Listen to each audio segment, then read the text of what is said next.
We're unboxing this Fanttik X8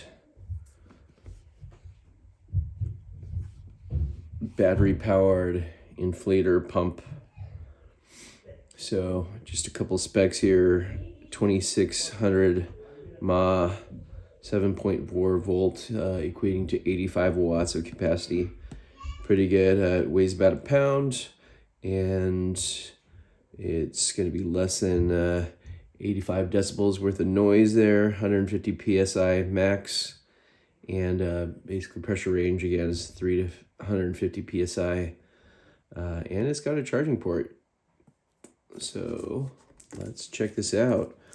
We picked up this one from Amazon.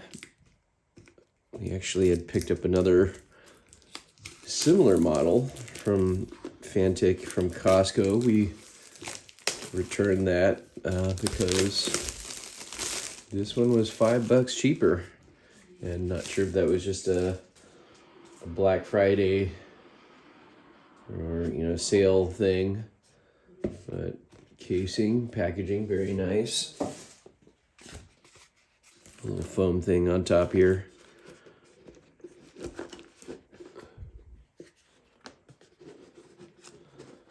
All right, it is pretty dense here. This packaging to the side. Okay. Comes wrapped in some plastic here.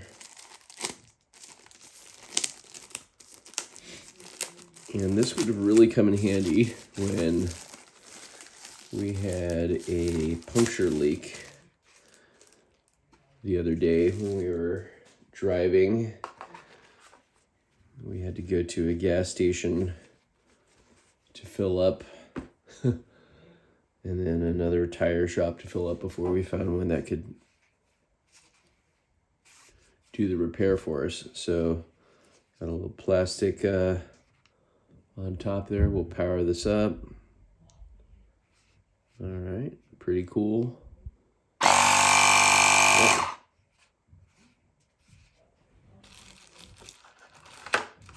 Alright, and this is, looks like it's the Schrader valve. So normal bike car tire connection there. And what else do we have in here? Looks like just the charger. Oh, some fittings. Let's see what we got here. All right, not sure what this is for. I guess some sort of adapter. Oh, maybe that's for the Schrader. Anyways, got a USB-A to USB-C adapter. Instruction manual. Yeah, they hadn't. Whoa. Oh, there's a needle there too for basketballs. Okay, so it looks like it charges through a USB-C, and that is bi-directional. So that's how it's going to be able to serve as a charging bank as well. All right, so we're gonna go ahead and inflate one of our tires using this.